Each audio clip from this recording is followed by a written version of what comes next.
Zdravím vás, volám sa Stanislav Žák, pochádzam zo Slovenska a svoje detstvo som prežil v malej dedinke pri Piešťanoch. Dnes bývam v Brne. Od malička som túžil po veľkých veciach, byť veľmi úspešný, učiť sa nové veci.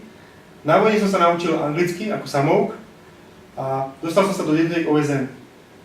V bývalej Jugoslávii som pôsobil 3 roky ako styčný dôstojník, školiteľ o minách a tlmočník. Medzi tým som ešte žil v Kalifornii, v meste San Jose, kde dneska sídlia technologické giganty ako je Apple a Google. Keď som sa vrátil, všetky svoje skúsenosti som použil vo svojom prvom podnikaní so spoločnosťou Amsliku AG Life, čo bola vtedy najväčšia životná poisťovňa na Slovensku. Podarilo sa mi vybudovať veľmi úspešnú agentúru, ktorá bola jednou z najlepších nielen na Slovensku, ale aj na celom svete. Od roku 2007 som pôsobil v Českej republike, čo bola pre mňa nová výzva. Podnikal som ako konzultant pre iné spoločnosti, alebo som bol v tom manažmente nadnárodných korporácií a od roku 2011, keď som s kolegom Pavlom Suchyňom založil vlastnú spoločnosť Porta Noema, sa zaoberám myšlienkou, rozšírením drahých kovov medzi ľudí.